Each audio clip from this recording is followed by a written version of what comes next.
الحمد لله وكفى وسلام على عباده الذين اصطفى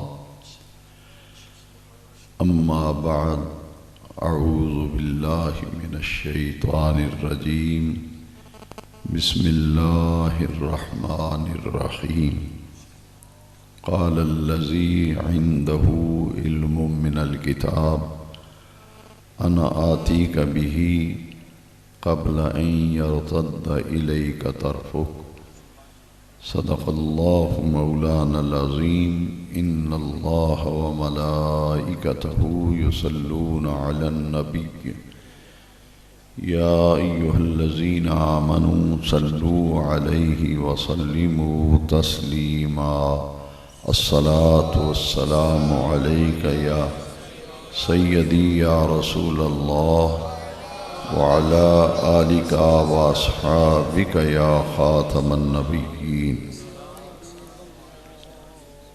محترم علماء کرام، نعت خوانان شیریں لسان، برادران دین و ملت، یہ مبارک محفل عرس پاک کی محفل ہے. بڑی ہی عقیدت احترام کے ساتھ ہر سال یہ عرس مبارک منایا جاتا ہے اور اس روحانی و نورانی محفل کا اہتمام کیا جاتا ہے.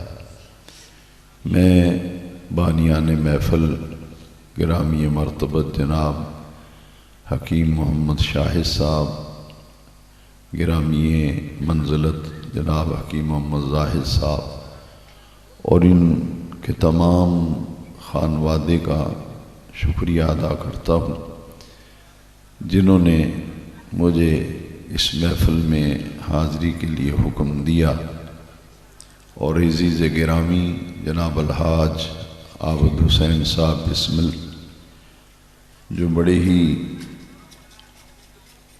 احسن اور انتہائی درد و سوز کے ساتھ حضور نبی کریم رؤوف الرحیم صلی اللہ علیہ وسلم کی مدح سرائی کا مقدس فریضہ اور سعادت حاصل کرتے رہتے ہیں.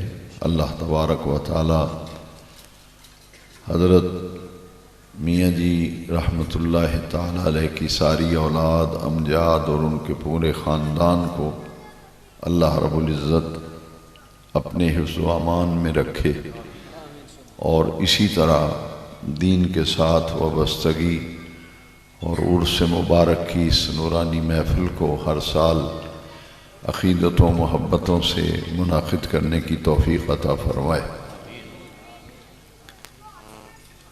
مسلسل رابطہ رکھا عزیز گرامی جناب الحاج عابد حسین صاحب بسمل نے. میں نے ان سے وعدہ کیا اور اللہ رب العزت کا شکر ادا کرتا ہوں کہ حسب وعدہ مجھے محفل میں حاضری کی توفیق ملی. آپ علماء کرام کی تقریریں اور خطابات سنتے رہتے ہیں. مجھے تقریر کے حوالے سے یا بیان کے حوالے سے کبھی بھی دعویٰ نہیں رہا. میں محض رب کریم کی رضا اور اس کے پیارے محبوب صلی اللہ علیہ وسلم کی خوشنودی کے لیے گفتگو کرتا ہوں، اور اس نیت کے ساتھ کہ دین کی اہم بات اور دین کا اہم پیغام اللہ تعالیٰ کے محبوب صلی اللہ علیہ وسلم کی عاشقوں اور حضور سے محبت رکھنے والوں کے دل میں اگر دین کی کوئی ایک بات بھی بیٹھ گئی یا کوئی ایک مسئلہ کسی کی سمجھ میں آ گیا تو وہ میری نجات کا ذریعہ اور سبب بن جائے گا. اسی غرض سے میں نے قرآن مجید کی ایک آیت مقدسہ تلاوت کرنے کا شرف حاصل کیا. آج کی اس عرس کی محفل میں جس عنوان پر کچھ گزارشات آپ کی خدمت میں پیش کرنا چاہتا ہوں۔ وہ یہ ہے کہ اللہ رب العزت نے اپنے پیارے اور مقبول بندے جن کو مرتبہ ولایت عطا فرمایا اور جن کو اللہ تبارک و تعالی نے اپنے قرب کی منزلوں پہ پہنچایا اور ان کو ولایت عطا کی، رب ذوالجلال نے ان اپنے تمام محبوبوں اور مقبولان بارگاہ کو بڑی ہی شانیں، بڑی ہی عظمتیں اپنے ان پیارے بندوں کو عطا فرمائی ہیں۔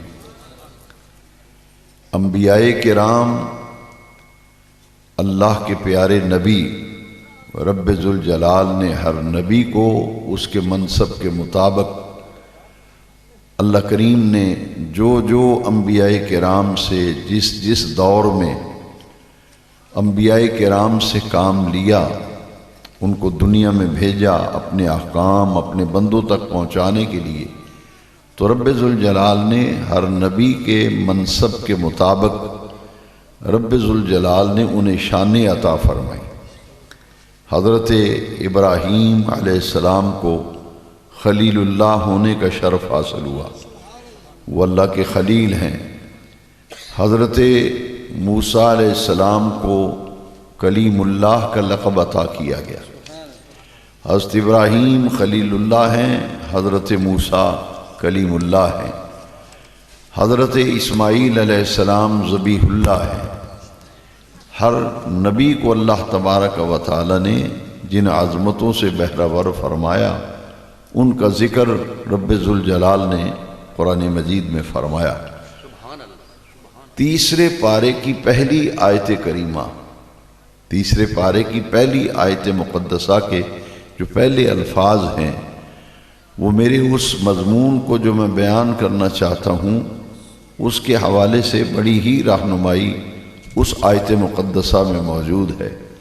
اللہ کریم نے فرمایا تِلْكَ الرُّسُلُ فَضَّلْنَا بَعْضَهُمْ عَلَى بَعْضٍ، ہم نے بعض رسولوں کو بعض رسولوں پر فضیلت عطا کی۔ ہر نبی کو، ہر رسول کو اللہ نے جو شانیں عطا فرمائیں، جو عظمتیں عطا فرمائیں، ان کا ذکر قرآن مجید میں جا بجا موجود ہے۔ حضرت موسیٰ کلیم اللہ علیہ السلام کو اللہ نے ہم کلامی کا شرف عطا فرمایا۔ حضرت موسیٰ علیہ السلام اپنے رب کریم سے ہم کلام ہوتے تھے، اور پردے کے پیچھے اللہ تبارک و تعالی سے ہم کلامی یہ حضرت موسیٰ علیہ السلام کو شرف ملا، اسی لیے ان کا لقب ہے کلیم اللہ۔ اور حضرت آدم علیہ السلام کو صفی اللہ بنایا گیا، حضرت نوح علیہ السلام کو نجی اللہ بنایا گیا۔ ہر نبی کو اللہ رب العزت نے جدا جدا عظمتیں اور شانیں عطا فرمائیں۔ ہمارے نبی کریم صلی اللہ علیہ وسلم کی باری آئی تو رب ذوالجلال نے اپنے محبوب کو حبیب اللہ کا لقب عطا کیا۔ ہمارے نبی کریم علیہ السلام اللہ کے حبیب ہیں۔ کوئی کلیم اللہ ہے، کوئی نجی اللہ ہے، کوئی صفی اللہ ہے، کوئی کلمت اللہ ہے، کوئی ذبیح اللہ ہے۔ آمنہ کے لال کو رب ذوالجلال نے اپنا حبیب بنایا اور حبیب اللہ کا لقب عطا کیا۔ اللہ کے محبوب تو کائنات میں لاکھوں اور کروڑوں خدا کے محبوب ہیں، جیسا کہ قرآن مجید خود ارشاد فرماتا ہے فلاں بندہ یہ کام کرے تو اللہ اس سے محبت کرتا ہے، جو توبہ کرے اللہ ان سے پیار کرتا ہے، جو صاف ستھرے رہیں اللہ ان سے محبت کرتا ہے۔ تو محبوب تو خدا کے لاکھوں اور کروڑوں ہیں، لیکن حبیب خدا کا ایک ہی ہے، وہ آمنہ کے لال سے۔ تو حضور اللہ کے حبیب ہیں، اور اسی طرح ہر نبی کا اپنا مقام اور مرتبہ ہے، مگر حبیب اللہ تو صرف ہمارے آقا ہیں جو اللہ کے حبیب ہیں، لہٰذا ہمارے نبی کریم علیہ السلام کو آقا علیہ السلام کے منصب کے مطابق جو سید الانبیاء ہیں، امام المرسلین ہیں، ہمارے نبی کریم علیہ السلام کو ان تمام انبیاء کرام اور مرسلین اعظام سے اللہ تبارک و تعالیٰ نے افضل بنایا۔ ہمارے نبی کریم تمام نبیوں سے افضل اور میرے آقا تمام رسولوں سے افضل ہیں، اور اسی لیے نبی کریم علیہ السلام نے ایک حدیث شریف میں اس بات کی طرف اشارہ فرمایا۔ حضور نے فرمایا فضل صحابتی علی صحابت الانبیاء والمرسلین کفضلی علیہم۔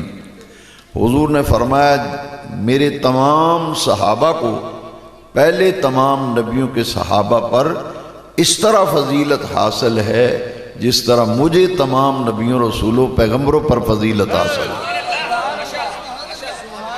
تو حضور تمام نبیوں پر فضیلت رکھتے ہیں اور تمام نبیوں سے افضل ہیں، لہذا جو تمام نبیوں رسولوں سے بھی افضل ہیں، رب ذوالجلال نے اسی منصب کے مطابق اپنے محبوب کریم کو وہ تمام شانیں عطا فرمائیں، اور قرآن مجید میں اعلان فرمایا کہ دنیا والو میں رب العالمین ہوں اور میرا محبوب رحمت للعالمین ہے۔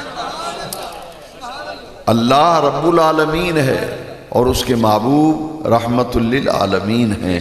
وما ارسلناک الا رحمت للعالمین۔ اور سے ذرا توجہ سے سنیے، اللہ رب العالمین اور اس کے محبوب رحمت للعالمین، وہ تمام جہانوں کا رب ہے۔ میرے نبی کریم علیہ السلام تمام جہانوں کے لیے سراپا رحمت بن کے تشریف لائے۔ تو حضور سرور کونین صلی اللہ علیہ وسلم تمام جہانوں کے لیے رحمت ہیں۔ راحمن للعالمین، یہ ہے معنی رحمت للعالمین کا، کہ حضور تمام جہانوں کے لیے رحم فرمانے والے ہیں۔ حضور تمام جہانوں کے لیے سراپا رحمت بن کے تشریف لائے۔ تو اللہ تبارک و تعالیٰ نے حضور کے منصب کے مطابق حضور کو اختیار، تصرف اور شانیں اور مقامات عطا فرمائے۔ اسی طرح رب ذوالجلال نے اپنے بندوں میں سے کچھ ایسے بندوں کو چنا جن کو رب ذوالجلال نے اپنا قرب عطا کیا اور انہیں مرتبہ ولایت عطا کیا۔ یہ عرس جو ہوتے ہیں یہ اولیاء اللہ کے ہوتے ہیں، یہ وہ ان لوگوں کے عرس ہوتے ہیں جو اللہ کے مقرب ہیں، اللہ کے پیارے ہیں۔ انہوں نے ساری زندگی اللہ رب العزت کے ذکر و عبادت میں، اس کی یاد میں زندگی گزاری ہوتی ہے، لہذا جب یہ دنیا سے جاتے ہیں تو اللہ تبارک و تعالیٰ ان کے ذکر کا یہ صلہ عطا فرماتا ہے، پھر قیامت تک ان کا ذکر ہوتا رہتا ہے۔ اللہ کریم نے قرآن مجید میں فرمایا اور وعدہ فرمایا فَاذْكُرُونِي أَذْكُرْكُمْ كَمَا وَرَدَ فِي سورۃ البقرہ۔ سورہ بقرہ میں اللہ کریم نے فرمایا فَاذْكُرُونِي أَذْكُرْكُمْ، تم مجھے یاد کرو میں تمہیں یاد کروں گا، تم میرا ذکر کرو میں تمہارا ذکر کروں گا۔ یہ اللہ والے جو ہیں جنہیں ہم اولیاء اللہ کہتے ہیں، تو رب ذوالجلال نے قرآن مجید میں ان کے مقام، ان کے مرتبے کو قرآن میں بیان فرمایا۔ فرمایا الا ان اولیاء اللہ لا خوف علیہم ولا هم یحزنون، آگاہ ہو جاؤ، خبردار، جو اللہ کے ولی ہیں اس دنیا کی زندگی میں ان پر کوئی خوف نہیں، دنیا کی زندگی میں ان پر کوئی خوف نہیں، ولا هم یحزنون، اور نہ قیامت کے دن انہیں کسی قسم کا غم اور پریشانی ہوگی۔ سبحان اللہ، سبحان اللہ۔ یہ منصب ہے نا ولی اللہ، تو ولی اللہ کی جمع ہے اولیاء اللہ۔ رب نے ان کا ذکر قرآن میں فرمایا کہ اولیاء اللہ جو ہیں یہ وہ لوگ ہیں دنیا میں ان پر کوئی خوف نہیں، قیامت کے دن کسی قسم کا غم نہیں ہوگا۔ تو باری تعالیٰ نے قرآن مجید میں ان کی پہچان اور علامت بیان فرمائی، الذین آمنوا وکانوا یتقون، یہ وہ لوگ ہیں جو ایمان لائے اور انہوں نے تقوی والی زندگی اختیار کی۔ ولی کے لیے تقوی کتنا ضروری ہے اس بات کو سمجھنا بہت ضروری ہے کہ قرآن مجید میں دوسرے مقام پر رب ذوالجلال نے فرمایا ان اولیاءہ الا المتقون، کہ اللہ کے ولی تو وہی ہیں جن کے پاس تقوی ہے۔ اللہ کے ولی وہی ہیں جن کے پاس تقوی ہے۔ اور یاد رکھیے کہ یہ صاحب تقوی لوگ ہوتے ہیں جن کو اللہ تبارک و تعالیٰ نے تقوی کی دولت و نعمت سے نوازا ہوتا ہے، اور ان کی ساری زندگی ذکر الہی میں بسر ہوتی ہے۔ انہی لوگوں سے رب نے وعدہ کیا ہے فَاذْكُرُونِي أَذْكُرْكُمْ، کیونکہ یہ اللہ کا ذکر کرنے والے ہیں۔ اللہ کا ولی وہ ہوتا ہے جو اللہ کی یاد میں رہے، اللہ کے ذکر میں رہے۔ اللہ کریم ان کے وصال کے بعد پھر انہیں صلہ عطا فرماتا ہے فَاذْكُرُونِي أَذْكُرْكُمْ، تم نے ساری زندگی میرا ذکر کیا ہے، میرا ذکر کیا ہے، اور اس ذکر کی جزا میں یہ دوں گا کہ میں تمہارے ذکر کی کائنات میں چرچے کر دوں گا۔ یہ آیت مقدسہ، اس کا جو ترجمہ اعلیٰ حضرت عظیم البرکت مجدد دین و ملت معید ملت طاہرہ امام شاہ احمد رضا خان نے اس آیت مقدسہ کا جو ترجمہ کیا ہے اس سے بات سمجھنا آسان ہے۔ امام احمد رضا ترجمہ کرتے ہیں، اللہ فرماتا ہے فَاذْكُرُونِي، تم میرا ذکر کرو، تم میری یاد کے چراغ روشن کرو، تم میرے ذکر سے دلوں کی بستیوں کو آباد کرو۔ فَاذْكُرُونِي أَذْكُرْكُمْ، میں اس کا صلہ یہ دوں گا کہ میں تمہارے چرچے کروں گا، میں تمہارے چرچے کروں گا۔ تو اللہ کا ولی جو ہے یہ اللہ کا ذکر کرتا ہے۔ یہاں میں آپ کو ایک بات بتانا چاہتا ہوں کہ امام احمد رضا جن کا اس سفر کے مہینے میں پوری دنیا میں عرس منایا جا رہا ہے، پوری دنیا میں امام احمد رضا کا عرس منایا جاتا ہے، شہر شہر نگر نگر ان کی یاد میں محفلیں ہوتی ہیں، سیمینار ہوتے ہیں، کانفرنسیں ہوتی ہیں، جلسے ہوتے ہیں۔ یہ امام احمد رضا کی شخصیت کو ذرا غور سے سنیے کہ اگر امام احمد رضا کا یہ مقام ہے تو وہ اولیاء کاملین جو امام احمد رضا سے پہلے کے اسلاف کرام گزرے ہیں ان کے پھر تقوی کا عالم کیا ہوگا، ان کے ذکر کی کیفیتوں کا مقام کیا ہوگا۔ اعلیٰ حضرت کے ایک خادم جو 40 برس اعلیٰ حضرت کی خدمت میں رہے، کتنے سال؟ 40 سال ایک بندہ کسی کے ساتھ خلوت میں بھی رہے، جلوت میں بھی رہے، اور اس کے خلوتوں کا بھی امین ہو، اس کی جلوتوں کا بھی امین ہو، جو اس کے سفر و حضر کا ساتھی ہو، تو وہ کیا کہہ رہے ہیں؟ دیکھیے اعلیٰ حضرت کے خادم، ذاتی خادم جو خدمتگار تھے، ان کا نام تھا حاجی کفایت اللہ۔ وہ فرماتے ہیں کہ 40 برس میں نے امام احمد رضا کی خدمت میں گزارے، اور ان 40 سالوں میں کسی ایک محفل و نجی مجلس میں بھی میں نے دنیا کی بات ہوتے ہوئے نہیں دیکھی۔ 40 برس میرے امام کی مجلس میں اور نجی محافل اور گفتگو میں بھی کبھی دنیا کی بات ہوتے نہیں دیکھی۔ جب بھی خلوت و جلوت میں دیکھا قال اللہ قال رسول کی صدائیں آتی تھیں، اور جب بھی بات ہوتی تھی تو اللہ اور اس کے رسول کی بات ہوتی تھی، اللہ اور اس کے رسول کی بات ہوتی تھی۔ یہ ذکر الہی میں رہنے والے لوگ، یہ ذکر مصطفیٰ میں رہنے والے لوگ۔ 2 آیتیں قرآن مجید سے میں عرض کرنا چاہتا ہوں۔ میں نے پہلے عرض کیا ہے کہ مجھے اس سے غرض نہیں کہ کوئی تقریر پسند کرے نہ کرے، اور کوئی شعلہ نوائی چاہے جس طرح کا مرضی، مگر میں اپنا فرض منصبی سمجھتے ہوئے آپ کو بتانا یہ چاہتا ہوں کہ یہ اللہ والے اللہ کے ذکر میں رہتے ہیں اور اللہ کے رسول کے ذکر میں۔ کہہ دیجئے اللہ کے ذکر میں اور اللہ کے رسول کے ذکر میں رہتے ہیں۔ کون لوگ؟ جو اللہ کے ولی ہیں، جو اللہ کے ولی ہیں۔ امام احمد رضا 40 برس جس کی مجلس میں دنیا کی کوئی بات نہیں، بات ہوئی تو اللہ تعالیٰ کا ذکر ہوا، اللہ کا پیغام و قرآن بیان کیا یا مصطفیٰ کریم کے فرمان بیان فرمایا۔ 40 برس، یعنی خلاصہ کلام یہ ہے کہ اللہ کے ولی وہ ہیں جو اللہ کے ذکر میں رہتے ہیں اور اللہ کے رسول کے ذکر میں رہتے ہیں، اللہ اور اس کے رسول کے ذکر میں۔ دیکھیے 2 آیتیں میں، ایک اللہ تعالیٰ کے ذکر کے حوالے سے اور ایک نبی کریم علیہ السلام کے۔ رب ذوالجلال نے قرآن میں فرمایا وَالَّذِينَ يَبِيتُونَ لِرَبِّهِمْ سُجَّدًا وَقِيَامًا۔ بھئی ہر ایک کا تو عرس نہیں منایا جاتا، ہر ایک کا تو عرس نہیں ہوتا۔ عرس کن کا ہوتا ہے؟ آؤ قرآن سے پوچھ لیتے ہیں، وہ کون لوگ ہیں جن کو بے نیاز رب نے عزتیں بھی دیں، عظمتیں بھی دی، وقار بھی دیا، ان کو شانیں بھی عطا فرمائیں۔ بے نیاز رب نے قرآن میں پہچان بیان فرمائی، الذین، یہ وہ لوگ ہیں، یہ وہ لوگ ہیں، یبیتون، بات یبیتو رات بسر کرنا، اللہ فرماتا ہے یہ وہ لوگ ہیں جن کی راتیں بسر ہوتی ہیں۔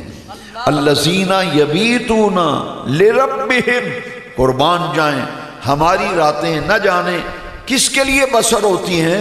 بے نیاز رب ولیوں کی شان بیان کر رہا ہے، والذین یبیتون لربہم، یہ وہ لوگ ہیں جو اپنی راتیں اپنے پروردگار کے لیے بسر کرتے ہیں۔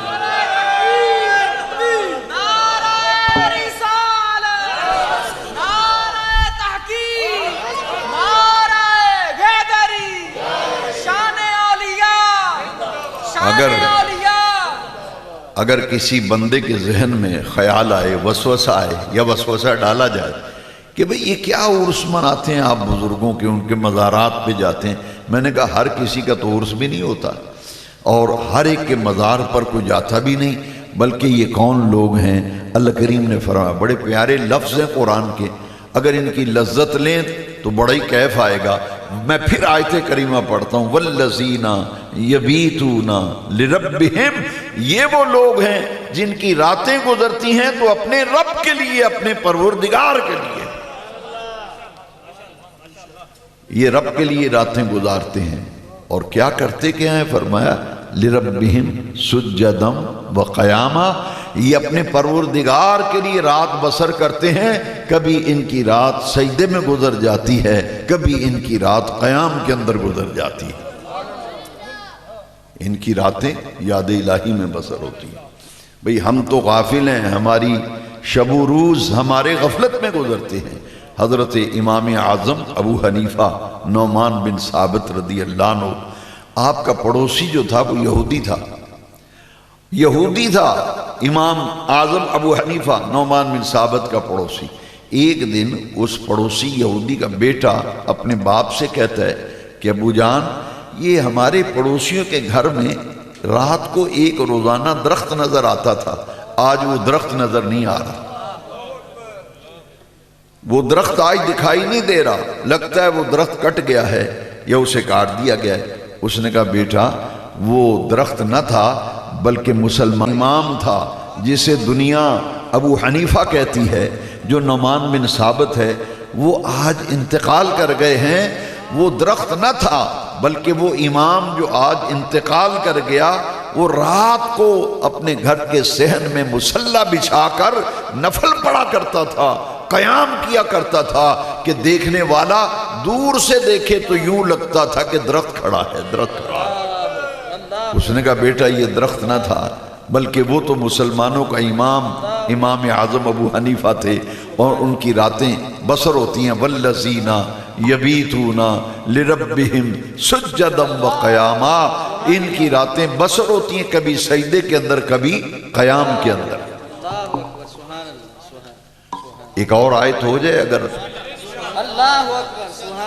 آپ اپنے آپ کو قرآن و سنت کا عادی بنائیں، قرآن سننے کا، حدیث سننے کا عادی بنائیں، انشاءاللہ یہ وہ آیات مقدسہ ہیں جن کو سن کر سمجھ کر اگر غور کریں گے تو آپ کے دل میں نور پیدا ہوگا، طمانیت قلب ملے گی، سکون ملے گا۔ دیکھیے ان سے ہم تو گناہگار ہیں، غفلت شعار ہیں اور سست روی کا شکار ہیں، لیکن یہ وہ اللہ والے ہیں جن کی ہمہ وقت اپنے رب سے تعلق و نسبت ہمہ وقت قائم رہتا ہے۔ کوئی لمحہ بھی دن اور رات کا ان کا ایسا نہیں گزرتا جو اللہ کی یاد سے غفلت میں گزرے۔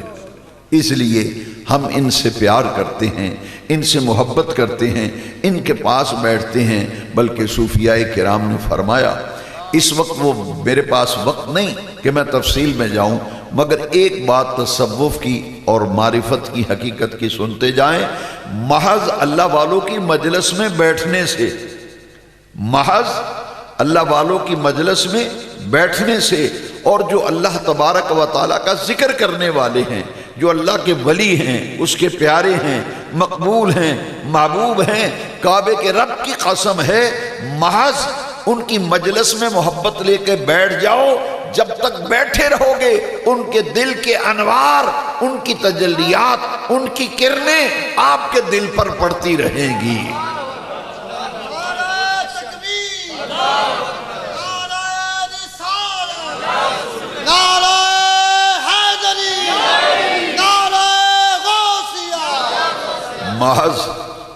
محض اللہ والے کے پاس بیٹھنے سے صحبت صالح ترا صالح کنند، صحبت طالح ترا طالح کنند۔ اور اگر تمہاری مجلس اچھی ہوگی، تمہارا یارانہ اچھا ہوگا، اچھے لوگوں کے پاس بیٹھنا اٹھنا ہوگا، تو تمہاری طبیعت و مزاج پر بھی اس اچھے پن کے اثرات مرتب ہوں گے۔ اور بری مجلس میں جب آدمی بیٹھتا ہے تو بری مجلس کی جو نحوستیں ہیں وہ انسان کے قلب پر وارد ہوتی ہیں۔ اسی لیے قرآن نے ہمیں حکم دیا ہے اتقوا اللہ وکونوا مع الصادقین، اے ایمان والو اللہ کا تقوی اختیار کرو، وکونوا مع الصادقین، ان کے ساتھ جڑ جاؤ جو اللہ کے ولی ہیں، صادقین ہیں، ان کے ساتھ جڑ جاؤ۔ جب ان کے ساتھ جڑو گے تو جب ان کی مجلس میں بیٹھو گے تو ان کے دل سے اللہ والے جن کا ذکر ان کا دن اور رات کا وظیفہ ہے اللہ کا ذکر، ان کے دل سے انوار و تجلیات نکلتے ہیں اور اس نور کی کرنیں بیٹھنے والے کے دل پر پڑتی ہیں۔ اگر کسی کو میرے ساتھ اختلاف ہو تو اختلاف کرنا ہر ایک کا حق ہے، مگر میں اتنی بات ضرور عرض کروں گا کہ آپ تصوف کی کوئی کتاب اٹھا لیں، چاہے تو داتا گنج بخش علی حجویری کی کشف المحجوب شریف پڑھیں۔ اور کشف المحجوب شریف کیا ہے؟ سیدی داتا گنج بخش علی حجویری کا ایک خادم تھا، جیسے اعلیٰ کے خادم کی میں نے بات کی، داتا صاحب کا ایک خادم تھا، اور میرے داتا گنج بخش علی حجویری کا عرس اسی سفر کے مہینے میں ہے۔ آپ تو بھائی غزنی سے آئے ہیں، افغانستان سے ہجرت کر کے آئے ہیں، تو آپ کے ساتھ وہاں سے ایک خادم بھی آ گیا، اور وہ خادم ایک دن آپ کی مجلس میں بیٹھ کر آپ سے کچھ سوال کرتا ہے، کچھ باتیں پوچھتا ہے، تو اس نے جو سوال کیے تھے ان کے جواب میں جو کچھ لکھا گیا اس کا نام کشف المحجوب شریف ہے، اس کا نام کشف المحجوب شریف ہے۔ اور سیدنا داتا گنج بخش علی حجویری کی کشف المحجوب پڑھ لیں، یا تصوف کا بہترین نصاب جو ہے وہ حضرت شیخ شہاب الدین سہروردی کی عوارف المعارف شریف ہے، عوارف المعارف شریف ہے، اس کو پڑھ لیں، یا حضرت خواجہ نظام الدین اولیاء کی کتاب فوائد الفواد پڑھ لیں، اور شاہ عبدالحق محدث دہلوی کی اخبار الاخیار شریف پڑھ لیں۔ یہ وہ تمام کتابیں ہیں جن کے محض، میں بڑی بات کرنے لگا ہوں، محض ان کتابوں کے پڑھنے سے طبیعت کے اندر روحانیت بھی آتی ہے، طبیعت کے اندر نورانیت بھی آتی ہے۔ اور ان تمام کتابوں سے میں ایک نقطہ اخذ کر رہا ہوں، جو مجھ سے اختلاف کرے کہ جناب ولی کی مجلس میں بیٹھنے سے اس کے دل سے نور کی کرنیں بیٹھنے والے کے دل پر کیسے آتی ہیں، کیسے آتی ہیں؟ دھوپ میں کبھی آئینہ رکھ کے دیکھو، دھوپ میں کبھی آئینہ رکھ کے دیکھو، بھائی دھوپ، اگر دھوپ آپ کو نظر آ رہی ہے، آپ اسے دیکھ بھی رہے ہیں کہ سورج نکلا ہوا ہے، دھوپ ہے، مگر ایک آئینہ لا کے رکھیں گے تو دھوپ کی کرنیں اور سورج کی جو شعائیں جب آئینے میں پڑتی ہیں تو منعکس ہو کر کے سامنے آپ کو دکھائی دیتی ہیں۔ کبھی دیوار پر شعاع پڑ رہی ہے، کبھی پاس کھڑے ہوئے آدمی پہ پڑ رہی ہے، تو صوفیاء کرام نے ایک لفظ استعمال کیا ہے توجہ کا، توجہ۔ میں بات مشکل ہے مگر بہت آسان کر کے سمجھاؤں گا انشاءاللہ۔ کہتے ہیں کہ اگر آپ کسی سے بات کر رہے ہوں، کسی سے بات کر، مثلا آپ کسی کے پاس بیٹھے ہیں، کام گئے ہیں، گفتگو کر رہے ہیں، درمیان میں موبائل کی گھنٹی بجتی ہے اور پھر آپ اس کو سنتے ہیں، پھر تھوڑی دیر بعد پھر گھنٹی بجتی ہے، تو وہ پتہ کیا کہتا ہے جس سے آپ ملنے گئے؟ وہ کہتا ہے یار انہوں بند چا کر 2 منٹ، انہوں بند کر مگروں لا، ساڑی تے گل بھی نہیں پوری ہون دیندا۔ یعنی کیا مطلب کہ میں تجھ سے کلام کر رہا ہوں اور تیری توجہ موبائل کی طرف ہے۔ کیا بات! اگر کوئی آدمی کسی سے گفتگو کرے اس کا دھیان اور طرف ہو جائے تو بندہ بازو پکڑ کے کہتا ہے چودھری جی میری گل تو سنو نا، میں بھلا کی آکھے تو توجہ کا کیا مطلب ہے؟ جاؤ صوفیاء سے پوچھو، ہاں کسی صاحب دل عالم سے پوچھ لینا، ہر ایک اس کا جواب نہیں دے سکے گا، ہر ایک جواب نہیں دے گا۔ کسی صاحب حال سے اور صاحب دل سے پوچھو اور اسے پوچھ کر دیکھ لینا کہ جناب توجہ کسے کہتے ہیں، توجہ کیسے کہتے ہیں، توجہ کسے کہتے ہیں۔ جب بندہ توجہ ڈالتا ہے تو جس پہ اللہ کا ولی توجہ ڈالتا ہے اس کے ظاہر کو بھی بدل دیتا ہے، اس کے باطن کو بھی بدل دیتا ہے۔ نعرہ رسالت، شان اولیاء، یہ صوفیاء، شان اولیاء، یہ توجہ کی ساری بات ہے، یہ توجہ کی تو بات ہے۔ ہاں میں اور یہ بات سمجھا دوں، میں پھر اپنے جملے دہراتا ہوں کہ اللہ کے ولی کی شرط یہ ہے کہ ہو اللہ کا ولی ہے جی، ہو ذکر کرنے والا، صاحب تصوف ہو، متصوف ہو، صوفی ہو اور نیک دل اور روحانیت کی طرف مائل ہو۔ جب اس کی مجلس میں بیٹھیں گے اس کے دل کے سے نور چھن چھن کر آپ کے دل پر اس کی کرنیں پڑیں گی۔ اگر کسی نے دیکھنا ہو تو قرآن سے پوچھ لو، غار ثور میں نبی کریم علیہ السلام کی تنہائی میں اور خلوت میں صدیق اکبر حضور کے چہرے اقدس پر ٹک ٹکی لگا کے دیکھتے ہیں اور حضور کے چہرے کو دیکھتے رہتے ہیں۔ اور اب بات کو سمجھنا آپ کی ذمہ داری ہے، میں محض اشارہ کروں گا۔ صدیق اکبر سے سرکار نے پوچھا تھا نا کہ صدیق تیری 3 خواہشات کون سی ہیں؟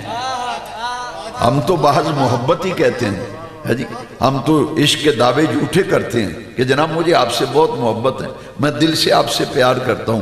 صدیق اکبر سے آقا کریم نے پوچھا ابو بکر کوئی اپنی 3 خواہشیں تو آج بیان کر۔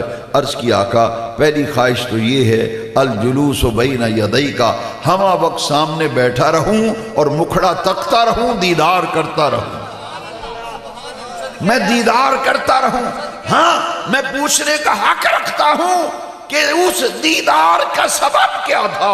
عرض کرتے ہیں آقا میری تمنا یہ ہے النظر الی وجہ رسول اللہ صلی اللہ علیہ وسلم، میرا دل یہ چاہتا ہے آپ سامنے آپ کا جلوہ زیبا ہو، آپ رونق افروز ہو، جلوہ فرما ہو اور ابو بکر آپ کے چہرے کی زیارت کرتا رہے، یہ میری دلی تمنا ہے، یہ دلی تمنا ہے۔ نعرہ رسالت، نعرہ حیدری، دوسری وجہ نعرہ غوثیہ۔ حضور نے فرمایا تو اپنی دوسری خواہش بیان کر۔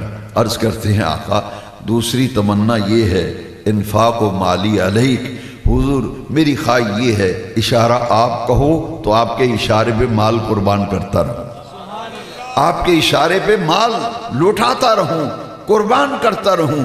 فرمایا تیسری تمنا کیا ہے؟ آقا تیسری خواہش یہ ہے کہ الصلاۃ علیک، ہر لحظہ ہر آن ہر گھڑی آپ پر درود و سلام پڑھتا رہوں، آپ کی زیارت کرتا رہوں۔ وہ زیارت کی تمنا رکھنے والا کیسا نوازا گیا، کیسا نوازا گیا کہ ہجرت کی رات نبی کریم نے انتخاب بھی ابو بکر کا کیا اور غار کے اندر لے جا کر میرے نبی کریم علیہ السلام نے توجہ اتحادی ابو بکر کے قلب پر ڈالی اور ابو بکر نبی کریم علیہ السلام کی صفات کمالیہ کا مظہر عتم بن گیا تھا، مظہر عتم بن گیا تھا۔ اس میں توجہ اللہ کا ولی توجہ فرماتا ہے، اس کی مجلس میں بیٹھتے ہیں، ولی جب توجہ کرتا ہے اس کے دل سے نور کی کرنیں نکل کر اور جس پر توجہ ہوتی ہے اس کے دل پر وہ کرنیں جب اثر انداز ہوتی ہیں۔ پھر صحابہ نے کیوں کہا تھا حضور سے؟ بھائی بات کو سمجھنا اب آپ کا کام ہے۔ صحابہ نے عرض نہیں کیا تھا حضور سے کہ حضور جب آپ کی صحبت میں آتے ہیں، آپ کی زیارت کرتے ہیں، آپ کی مجلس میں بیٹھتے ہیں تو ہمارے دل کی کیفیت اور ہوتی ہے، جب بازار میں جاتے ہیں تو دل کی کیفیت اور ہو جاتی ہے، بازار میں جاتے ہیں تو دل کی کیفیت اور ہوتی ہے، اور آپ کی مجلس میں بیٹھتے ہیں تو دل کی کیفیت اور ہوتی ہے۔ کیوں؟ کہ میرے آقا کریم جس غلام پر توجہ فرماتے تھے انوار و تجلیات اس کے قلب پر وارد ہوتے تھے، لہذا اسے وہ کیفیت جو سرکار کی مجلس و صحبت میں ملتی تھی وہ کہیں اور دستیاب نہیں ہوتی تھی۔ اتقوا اللہ وکونوا مع الصادقین، ان کی صحبت میں آؤ اور ان کی سنگت میں آؤ۔ حضرات میں یہ عرض کر رہا تھا کہ یہ اللہ اور اس کے رسول کے ذکر میں رہتے ہیں۔ ولی ہوتا ہی وہ ہے جو اللہ کے ذکر میں رہے۔ الذین یذکرون اللہ قیاما وقعودا وعلی جنوبہم، کبھی یہ کھڑے ہو کے رب کا ذکر کرتے ہیں، کبھی یہ بیٹھ کر رب کا ذکر کرتے ہیں، کبھی سوتے ہیں تو اپنی کروٹوں پر لیٹے ہوئے رب کا ذکر کرتے ہیں۔ بھئی ان کا کوئی وقت ذکر سے خالی۔ سلطان باہو نے جو کلام میں فرمایا تھا ہر دم غافل سو دم کافر، وہ کیا ہے؟ اشارے میں بات سمجھا دی۔ بھئی اللہ کا ولی سو بھی رہا ہو، اللہ کا ولی سو بھی رہا ہو تو اس کو سوتے وقت وہ اپنے رب کی طرف متوجہ ہوتا ہے، اور کوئی لمحہ بھی اس کا یاد الہی سے خالی نہیں ہوتا۔ وہ پھر اپنے رب کا نام جپتا ہے، سوتا ہے رب کا نام جپتا ہے، صبح اٹھتا ہے اپنے رب کا نام جپتا ہے، اور جو اس کے پاس بیٹھتا ہے اس کو بھی ذکر الہی کا عادی بنا دیتا ہے۔ اب میں نے دو باتیں عرض کی تھیں۔ یہ اللہ کے ولی وہ ہوتے ہیں جو اللہ کے ذکر میں رہیں، اللہ کے رسول کے ذکر میں۔ دیکھیے ذرا حضرات، سب سے پہلے تو میں قرآن سے عرض کرتا ہوں۔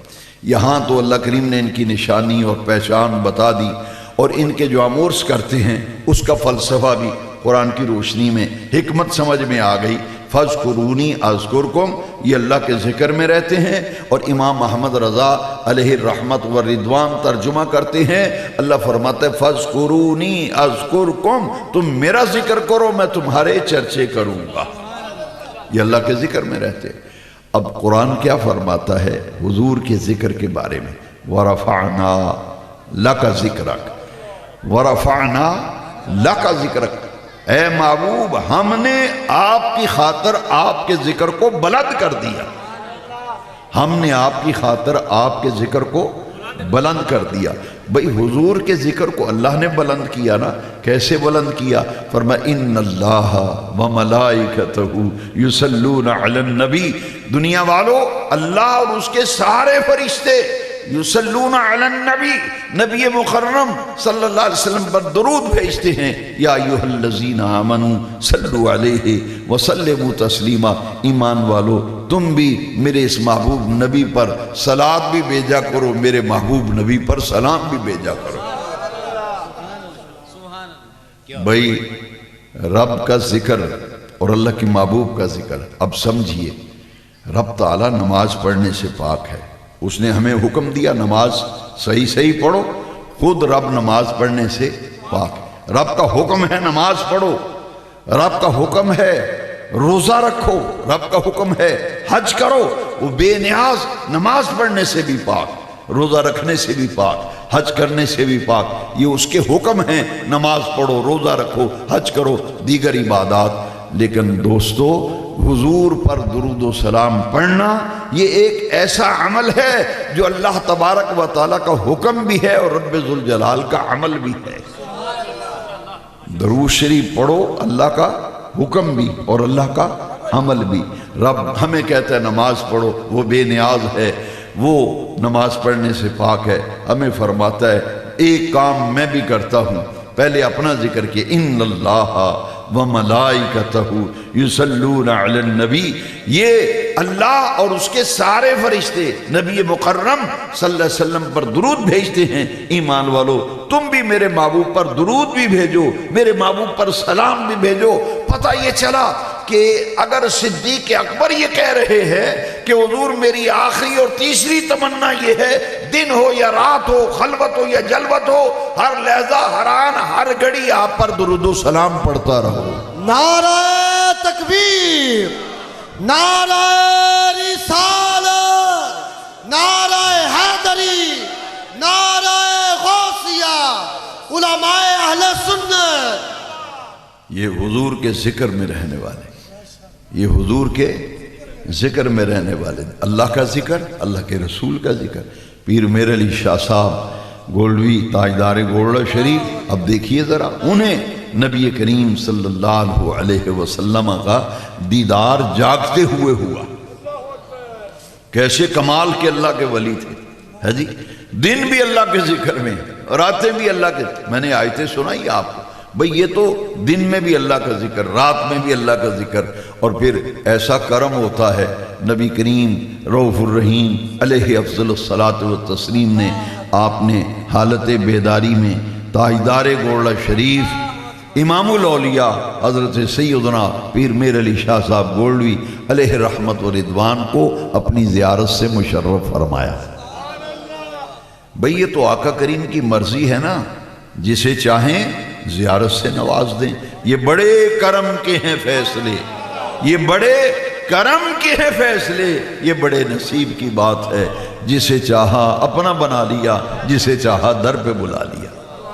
یہ دیدار حضور جس کو چاہے کرم نوازی فرمائیں، اور پسند فرمائیں تو خواب میں زیارت عطا فرمائیں، اور آقا پسند فرمائیں تو حالت بیداری میں دیدار عطا کریں۔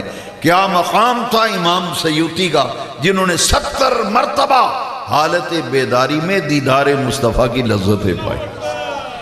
بھئی ہم تو ترستے ہیں ایک مرتبہ جلوہ زیبا، ایک محض ایک جھلک دیکھنا نصیب ہو جائے، کیا مقام ہوگا سیوطی کا جس نے 70 مرتبہ بغیر حجاب کے دیدار مصطفیٰ کی لذتیں پائی۔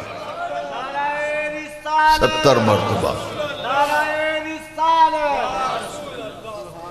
میرے سیدی اعلیٰ حضرت کو بھی حالت بیداری میں مدینہ منورہ جب سرکار کی زیارت ہوتی نا، تو پیر میر علی شاہ صاحب کو جب دیدار ہوا تو کیا عرض کرتے ہیں، سامنے آقا کا جلوہ زیبا ہے۔ بھئی یہ تو اللہ کے ذکر میں رہنے والے ہیں، اللہ کے محبوب کے ذکر میں رہنے والے ہیں۔ ایک قال اللہ قال الرسول، اللہ کریم کے ارشادات اور اللہ کریم کے فرامین اور پیارے نبی کریم علیہ السلام کے فرمان، یہ تو ان کی زبان پر رہتے ہیں اور پاس بیٹھنے والوں کے دلوں کو بھی منور کرتے ہیں۔ اور یہی پیر مہر علی شاہ صاحب جب دیدار مصطفیٰ کرتے ہیں اور سامنے جلوہ زیبا تھا، عرض کرتے ہیں اس صورت نو میں جان آکھاں، اس صورت نو میں جان آکھاں، جان آکھاں کہ جان جہان آکھاں، سچ آکھاں تے رب دی شان آکھاں، جس شان تو شانہ اج سکھ متران دی ودھیری ہے، کیوں دلڑی اداس گھنیری ہے، لوں لوں وچ شوق چنگیری ہے۔ یہ تو بھئی اللہ کے ذکر میں رہتے ہیں، اور ان کا مزاج، ان کی طبیعت، ان کا ذوق وہ عشق رسول سے عبارت ہوتا ہے، اور دل میں پیارے آقا کا پیار اور محبت، دل میں نبی کریم کا سچا سچا کھرا پیار، کملی والے آقا کی سچی سچی محبت، اور زبانوں پر ذکر مصطفیٰ، اور زبانوں پر درود و سلام، اور پھر رب نے نوازا میر علی شاہ کو کہ دیدار مصطفیٰ کی لذت حالت بیداری میں پا رہے ہیں۔ اور اعلیٰ حضرت کو جب مدینہ پاک پہلے تمنا لیے گئے نا کہ حضور کی زیارت ہو، تو کئی روز ابتدائی مدینہ منورہ میں جب حاضری میں گزرے تو دیدار کی لذت ابھی اس سے محروم تھے، ابھی دعا مانگ رہے ہیں کہ دیدار مصطفیٰ ہو، دیدار مصطفیٰ ہو۔ میں نے عرض کیا نہ جانے پہلے کتنی مرتبہ کر چکے تھے، نہ جانے کتنی مرتبہ حضور کی زیارت ہو، مگر تمنا یہ تھی کہ مدینہ منورہ کی پر نور و پر کیف ان فضاؤں اور ہواؤں میں مجھے دیدار مصطفیٰ نصیب ہو جائے۔ یہ ایک تمنا اور آرزو مچل رہی تھی نا دامن میں، اور جب زیارت نہیں ہوئی تو پھر مچل گئے۔ اپنے آپ سے مخاطب ہوتے ہیں، احمد رضا اپنے آپ کو کہتے ہیں کوئی تیری بات کیوں پوچھے رضا، کوئی تیری بات کیوں پوچھے رضا، تجھ سے کتے ہزار پھرتے ہیں۔ عاشقی کی انتہا نہیں، کہتے ہیں احمد رضا تیری مدینہ پاک میں کیا اوقات، تجھ جیسے تو یہاں ہزاروں کتے پھرتے ہیں، تیری بات کون پوچھے، تجھ جیسے ہزاروں عاشق یہاں پھر رہے ہیں۔ یعنی جس طرح تیرے دل میں دیدار مصطفیٰ کی تمنا ہے نا، یہاں تو ہزاروں عشاقان وہ تمنا لیے ہوئے پھرتے ہیں، تو تجھے کون پوچھے، اپنے آپ سے خطاب کرتے ہیں۔ جب مواجہ شریف کے سامنے گئے نا تو سرکار نے کرم فرمایا، امام احمد رضا کو حالت بیداری میں جب آقا کریم کی زیارت و دیدار ہوا تو پھر رہا نہ گیا، فرماتے ہیں ان کی مہک نے دل کے غنچے کھلا دیے ہیں، ان کی مہک نے دل کے غنچے کھلا دیے ہیں، جس راہ چل دیے ہیں کوچے بسا دیے ہیں، ان کے نثار کوئی کیسے ہی رنج میں ہو، جب یاد آ گئے ہیں سب غم بھلا دیے، جب یاد آ گئے ہیں۔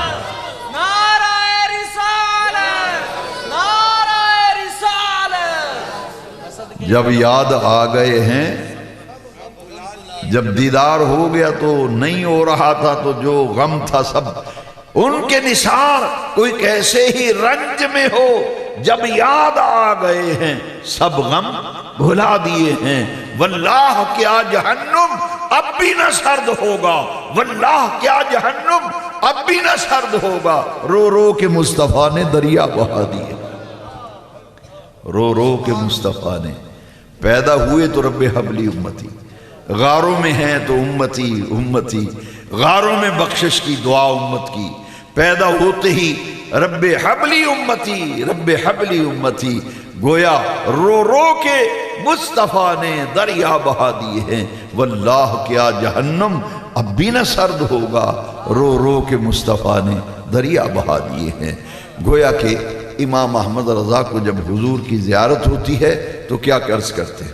یہ کمال تخیل ہے، کمال پرواز ہے، تصورات کی دنیا میں کہاں تک پرواز کی احمد رضا نے۔ عرض کرتے ہیں پیش نظر وہ نوبہار، پیش نظر وہ نوبہار، سجدے کو ہے دل بے قرار، ہاں روکیے سر کو روکیے یہی امتحان ہے۔ پیش نظر وہ نوبہار، سجدے کو ہے دل بے قرار، روکیے سر کو روکیے یہی امتحان ہے۔ بھئی یہ ہے اللہ والے، اللہ کے ولی، اس کے محبوب و مقرب، جب چاہے سرکار کرم فرما دیں، چاہے تو خواب میں دیدار عطا فرمائیں، چاہے تو حالت بیداری میں عطا فرمائیں۔ یہ اللہ اور اس کے رسول کے ذکر میں رہنے والے اولیاء کاملین ہیں۔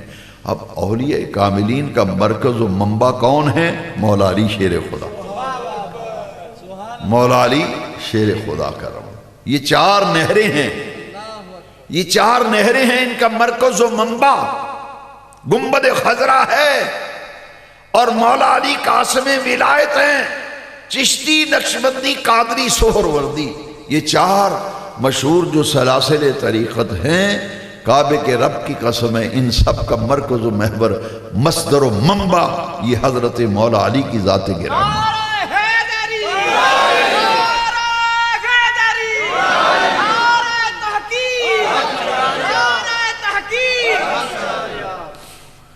علامہ ہزاروی صاحب ان چار نہروں کے بارے میں فرمایا کرتے تھے۔ علامہ عبدالغفور ہزاروی شیخ القرآن فرماتے تھے چشتی ہوئے تو سونا نہ ہوئے ماں نہیں مندہ، چشتی ہوئے تو نفیس تبا نہ ہوئے ماں نہ مننا، قادری ہوئے تو سخی نہ ہوئے ماں نہ مننا، تو نقشبندی ہوئے تو ذاکر نہ ہوئے ماں نہ مننا، سور وردی ہوئے تو کشف قبور نہ ہوئے ماں نہ مننا۔ چشتیوں کے اندر نفاست و حسن و جمال ختم ہے، اور قادریوں کے اندر سخاوت و عروج پہ ہے۔ سہر وردیوں کو فرماتے ہیں یہ کشف کی دنیا کے لوگ ہوتے ہیں، نقشبندی یہ اللہ کے ذکر میں رہنے والے ہوتے ہیں۔ گویا ان کا اپنا یہ تجزیہ تھا، انہوں نے اپنی زندگی کے تجربات، شواہد اور حقائق کی اور روشنی میں وہ یہ فرمایا کرتے تھے۔ اب پتہ یہ چلا کہ منبع و ماخذ و مصدر تو مولا علی کی ذات ہے نا، حضور سیدنا علی المرتضیٰ شیر خدا۔ کیا مقام ہے، جبریل امین نے ایک دن کہا تھا نا رب سے، باری تعالیٰ تو مجھے اجازت دے، تیرے محبوب کے بھائی حضور نے فرمایا نا حضرت علی سے، اے علی انت اخی فی الدنیا والآخرہ، تو دنیا میں بھی میرا بھائی ہے اور آخرت میں بھی میرا بھائی ہے۔ پھر حضور نے فرمایا کہ اے علی تیری میرے ساتھ وہ نسبت ہے جو حضرت ہارون علیہ السلام کی موسیٰ علیہ السلام کے ساتھ ہے۔ تو حضرت ہارون علیہ السلام موسیٰ علیہ السلام کے بھائی تھے۔ حضور نے فرمایا تیری میرے ساتھ وہ نسبت ہے، انت اخی فی الدنیا والآخرہ، تو دنیا آخرت میں میرا بھائی ہے۔ اب مولا علی وہ ذات گرامی ہیں جن کے متعلق میرے آقا نے فرمایا انا مدینۃ العلم وعلی بابھا، انا مدینۃ العلم وعلی بابھا، انا مدینۃ الحکمت وعلی بابھا، میں علم کا شہر ہوں، علی اس کا دروازہ ہے، میں حکمت کا شہر ہوں، علی اس کا۔ اب جبریل نے بھی ایک دن رب سے عرض کیا باری تعالیٰ تیرے محبوب کے پیارے علی نے یہ دعویٰ کیا ہے سلونی سلونی، مجھ سے پوچھو، اما دون العرش، یہاں سے لے کے عرش تک جو پوچھو گے میں تمہیں بتاؤں گا۔ یہ اولیاء اللہ مرکز و ماخذ ولایت کا حضرت علی ہیں، قاسم ولایت ہیں حضرت علی المرتضیٰ رضی اللہ عنہ۔ اب دیکھیے روحانیت کے جو درجات ہیں، مدارج ہیں، اب اس کو سمجھنے کی ضرورت ہے۔ میں اس طرف آ رہا ہوں۔ حضرت علی کہتے ہیں پوچھو زمین سے لے کے آسمان تک، عرش تک پوچھو میں جواب دوں گا۔ جبریل عرض کرتے ہیں باری تعالیٰ میں آزماؤں نہ تیرے علی کو؟ آئے جب تو مولا علی کے دروازے پہ دستک دے کے پوچھتے ہیں، دروازہ کھٹکھٹایا، حضرت علی باہر تشریف لائے تو وہ نوجوان ایک کھڑا ہے لبادہ بشریت میں اور کہتا ہے کہ آپ نے یہ دعویٰ کیا ہے کہ زمین سے عرش تک جو پوچھو گے بتاؤں گا، تو بتاؤ اس وقت جبریل کہاں ہے؟ تفسیر البیان میں امام اسماعیل حقی نے اس روایت کو نقل کیا کہ آپ بتائیے اس وقت جبریل کہاں ہے؟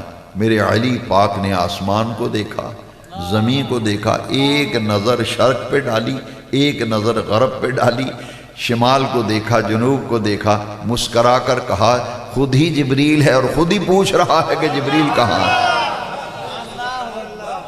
خود ہی پوچھ رہا ہے، خود ہی پوچھ رہا ہے۔ حاضرین محترم، کہنا یہ چاہتا ہوں کہ اگر مولا علی کے علم کا یہ حال ہے اور مقام ہے تو مقام مصطفیٰ کیا ہوگا؟ اور حضور کے علم کی جولانیوں کا اندازہ پھر کون کر سکتا؟ بھائی حضور ہیں مدینۃ العلم، حضور نے فرمایا انا مدینۃ العلم، میں علم کا شہر ہوں، علی اس کا دروازہ ہے۔ اگر محض علم کے شہر کے دروازے کا یہ مقام اور مرتبہ ہے تو جو خود مدینۃ العلم ہے ان کا مقام و مرتبہ کیا ہوگا؟ ان کا مقام و مرتبہ کیا ہوگا؟ یہ ان کو اللہ نے بڑی شانیں دی ہیں۔ صحابہ کرام جنہوں نے اپنی دن بھی حضور کی مجلس میں گزارے، راتیں بھی حضور کی مجلس، سفر و حضر کے ساتھ، حضرت عمر فاروق رضی اللہ عنہ منبر پہ بیٹھے ہوئے ہیں اور جمعے کا خطبہ دے رہے ہیں، جمعے کا خطبہ دے رہے ہیں۔ ادھر نہامد سینکڑوں میل دور نہامد ایک علاقہ ہے، وہاں جنگ ہو رہی ہے۔ جو سالار بن کے گئے ہیں وہ وہاں ساریہ ان کا نام تھا، اور وہ نہامد میں جنگ کرنے کے لیے لشکر لے کے گئے، ادھر جنگ ہو رہی ہے، ادھر حضرت عمر مسجد نبوی کے منبر پہ جمعہ پڑھا رہے ہیں، اور فرماتے کیا ہیں سنیے ذرا۔ حضرت عمر فرماتے ہیں دوران خطبہ، ادھر خطبہ دے رہے ہیں، خطبے کے دوران ہی فرماتے ہیں یا ساریۃ الجبل، یا ساریۃ الجبل، یا ساریۃ الجبل، ساریہ پہاڑ کی طرف دیکھ، پہاڑ کی طرف متوجہ ہو۔ اب سامعین تو جمعے کا خطبہ سن رہے ہیں، وہ درمیان میں پریشان ہو گئے کہ ساریہ تو یہاں کہاں، وہ تو نہامد میں گیا ہے۔ عمر بن خطاب کو کیا ہوا؟ یہ ساریہ کو پکار رہے ہیں کہ ساریہ پہاڑ کی طرف دیکھ، پہاڑ کی طرف متوجہ ہو۔ اللہ اکبر۔ اور جب وہ لشکر واپس آیا، لوگوں نے پوچھا ساریہ سے کیا ماجرا و معاملہ پیش آیا؟ وہ کہنے لگے کہ جنگ کے دوران میرے کانوں میں عمر بن خطاب کی آواز پڑی، کہاں مدینہ منورہ، کہاں نہامد سینکڑوں میل دور، آواز سنی تو عمر کہہ رہے ہیں پہاڑ کی طرف دیکھ، پہاڑ کی طرف دیکھ۔ جب دیکھا تو پہاڑ کی پچھلی طرف سے ایک بہت بڑا لشکر حملہ آور ہونے لگا تھا۔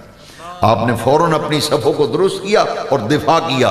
اب حاضرین محترم ذرا غور کیجئے، ادھر حضرت عمر مسجد نبی کے ممبر پہ خطبہ دیتے ہوئے نہاوند کا میدان بھی ملاحظہ فرما رہے ہیں اور وہاں بیٹھ کر ساریہ کو ہدایات بھی جاری کر رہے ہیں۔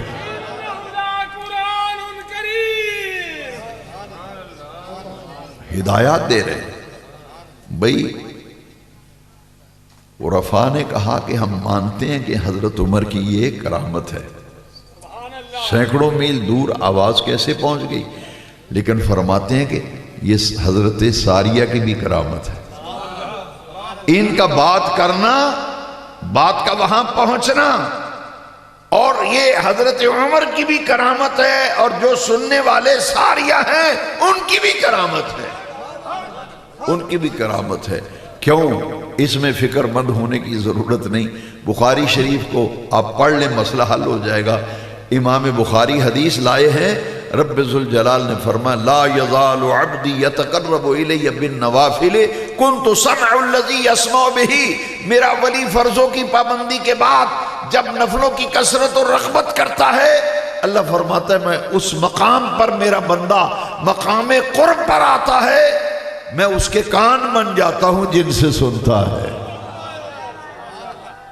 کنت سمع الذی یسمع بہ وکنت بصرہ الذی یبصر بہ۔ میں اس کی آنکھیں بن جاتا ہوں جن سے دیکھتا ہے۔ آنکھیں عمر بن خطاب کی ہیں اور دیکھنے کی قوت حضرت عمر کی آنکھوں میں اللہ تبارک و تعالیٰ کی عطا کردہ ہے۔ ادھر آواز عمر بن خطاب دے رہے ہیں، ادھر ساریہ کی قوت سماعت اللہ تعالیٰ کی عطا کی ہوئی قوت سماعت۔ یہ اولیاء کاملین کی عظمتوں کا اندازہ کون کر سکتا ہے؟ بھئی جب حضور کے غلاموں کی شان ہے تو آقا کا مقام کیا ہوگا؟ آقا کا مقام کیا ہوگا؟ حضرت داتا گنج بخش علی حجویری کے دور میں شہر کے تمام مولوی اکٹھے ہو گئے۔ انہوں نے کہا کہ بھائی ادھر رش زیادہ ہونے لگا، لوگ بھی ادھر زیادہ رجوع کرنے لگے ہیں، کوئی ایسا شوشہ چھوڑو کہ لوگ چھوڑ جائیں علی بن حجویری کو۔ انہوں نے کہا کہ بھائی ہم ان کی مسجد کا قبلہ جو ہے اس کی سمت ہی ٹھیک نہیں۔ جب لوگوں کو پتہ چلے گا کہ مسجد کی جو سمت ہے قبلہ کی وہ درست نہیں تو لوگ جانا بند ہو جائیں گے۔ اب یہ اکٹھے ہو کر کے آئے اور آ کر کے داتا صاحب سے عرض کیا کہ یہ لوگ کہتے ہیں کہ ان کا سمت قبلہ درست نہیں، وہ ساتھ مولوی حضرات بھی۔ تو حضرت داتا گنج بخش علیہ الرحمہ نے، عصر کا وقت قریب تھا اور بالکل ان کی گفتگو کے بعد جب اذان کا وقت ہو گیا تو حضرت داتا صاحب علیہ الرحمہ نے فرمایا کہ پہلے نماز نہ پڑھ لیں، بعد میں پھر جو سمت درست آپ بتائیں گے اس پر بات کر لیں گے۔ بھئی ہماری کوئی ضد ہے؟ ہماری کوئی ضد نہیں، ہم تبدیل کر لیں گے، اگر سمت ٹھیک نہیں تو صحیح سمت کر دیں گے، لیکن پہلے کیا خیال شریف ہے نماز نہ پڑھ لیں؟ وہ کہا نہیں جی ضرور جی، نماز سے پہلے پڑھنی چاہیے۔ وہ جیسے ہی حضرت داتا صاحب مصلی پہ کھڑے ہوئے نا، اللہ اکبر کہہ کے نماز شروع فرمائی، تمام مولویوں کو سامنے بیت اللہ نظر آ گیا، بیت اللہ شریف۔ یہ توجہ تھی جو میں نے پہلے عرض کیا، یہ توجہ تھی، توجہ ڈالی ان کے قلب پر اور نماز میں کھڑا کر لیا، اور اس توجہ کی یہ برکت تھی کہ ادھر نماز شروع فرمائی، ادھر تمام حاسدین و معاندین و مخالفین سب کو بیت اللہ اپنی آنکھوں سے آپ نے دکھا دیا کہ یہ ہے بیت اللہ، یہ ہے بیت اللہ۔ اور جیسے ہی نماز ختم ہوئی سبھی قدموں میں گر گئے، سبھی قدموں میں گر گئے۔ اب اندازہ فرماؤ بھئی صاحب حال اور صاحب دل بندہ جو ہے، اسی لیے بزرگوں نے فرمایا کہ جب اللہ کے کسی ولی کی صحبت میں بیٹھو، کسی صاحب حال کی مجلس میں بیٹھو کو دل کو قابو میں رکھو، تو دل کو قابو میں رکھو، اور کسی عالم کی مجلس میں بیٹھو تو زبان کو قابو میں رکھو۔ ایک قال والے، ایک حال والے، اور کچھ ایسے اللہ والے گزرے جو قال والے بھی تھے، حال والے بھی تھے۔ ان میں حضرت سیدنا عبد القادر جیلانی غوث اعظم، حضرت سیدنا داتا گنج بخش علی حجویری، جو عالم بھی تھے، صاحب کال بھی تھی، صاحب حال بھی تھے۔ آپ نے فرمایا درست العلم حتی صرت خطبہ، مدرسہ بنایا ہوا تھا حضرت غوث الاعظم نے۔ جمعے کے خطبے کی بات تو حضرت عمر کی سنی آپ نے، اور ادھر حضرت غوث اعظم واز کر رہے ہیں، واز فرما رہے ہیں، تو سامنے آپ کا ایک مرید ہے علی بن حیتی، وہ ممبر کے سامنے بیٹھے ہیں۔ میرے غوث اعظم شہنشاہ بغداد غوث الثقلین میرا محی الدین پیران پیر دستگیر سیدنا عبد القادر واز فرما رہے ہیں، سامنے اللہ کا ولی بیٹھا علی بن حیتی، وہ مرید ہے، غوث اعظم پیر ہیں، اور واز سنتے سنتے مرید کی آنکھ لگ گئی۔ آنکھ لگی جاتی ہے نا، کئی معنوں میں لگتی ہے۔ العین حق، ایک وہ نظر ہے جو تباہ و برباد کرتی ہے، ایک وہ نظر ہے وہ لگ جائے تو بندے کی تقدیر بدل دیتی ہے۔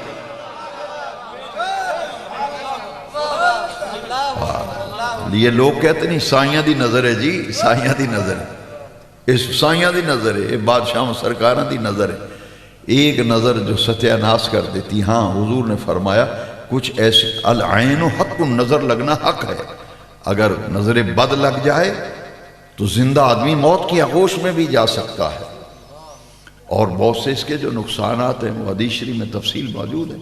اور ایک نظر وہ ہے کسی صاحب حال اور صاحب دل کی نظر ہو جائے تو بیڑا پار ہو جاتا ہے، بیڑا پار ہو جاتا ہے۔ اگر یہ سمجھ نہ ہو تو وہ نان بائی جو اس کو حضرت خواجہ باقی باللہ نے اس نے کہا تھا کہ پھر ایسی توجہ اتحادی ڈالتے ہیں، پھر وہ جب باہر نکلتا ہے تو لوگ سمجھتے ہیں باقی باللہ آ گئے۔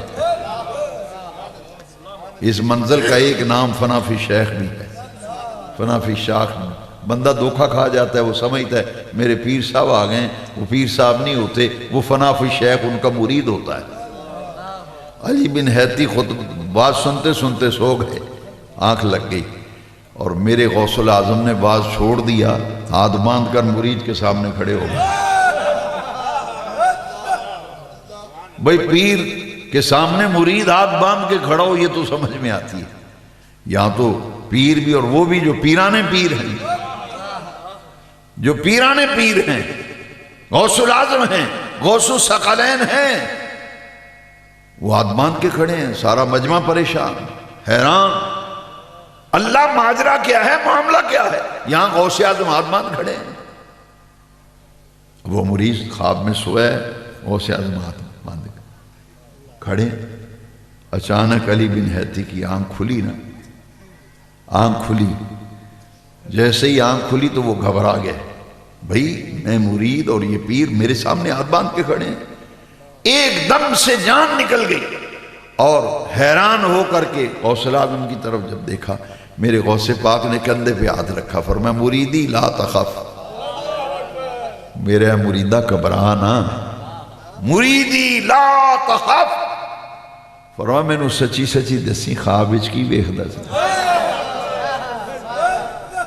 وہ خواب میں دیکھ رہے تھے، زیارت کر رہے تھے، اور میرے غوث الاعظم حالت بیداری میں زیارت مصطفیٰ سے لطف اندوز ہو رہے تھے۔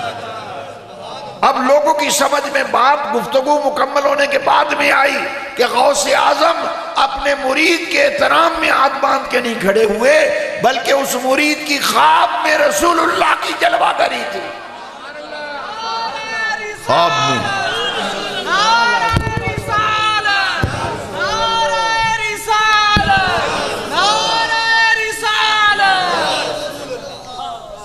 کچھ سمجھنے کی کوشش کرو، کچھ سمجھو اور توجہ فرماؤ۔ خواب میں حضور کی زیارت کر رہے تھے، فرمایا میں نے سچی سچی دس کی ویکھدا سی۔ علی بن حیتی کی آنکھوں میں آنسو آ گئے، عرض کرتے ہیں مجھے آقا دو جہاں نے کرم فرمایا، بندہ پروری فرمائی، غریب گستری فرمائی، آپ تشریف فرما ہوئے اور اپنی زیارت سے آقا نے مجھے مشرف فرمایا. میں حضور دی زیارت کردا سا بے خواب وچ. فرمایا اچھا پر یہ بھی تو دس نا، یہ بھی دس تینوں نبی کریم نے کی فرمایا. آئے ہائے ہائے.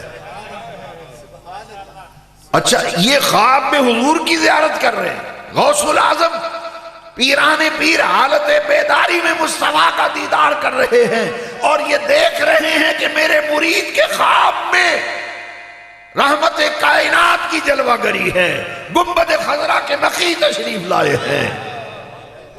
وہ حالت بیداری میں دیکھ رہے ہیں، اور یہ بھی دیکھ رہے ہیں کہ میرے آقا میرے مرید کو فرما کیا رہے ہیں. تبھی تو پوچھا نا میں نے سچی سچی دسی تینوں حضور دی زیارت دیدار ہوئے. تو حضور نے فرمایا کہ علی بن حیتی مچل گئے. عرض کرتے ہیں آقا کریم نے فرمایا عبد القادر دا بوا نہ چھڑی.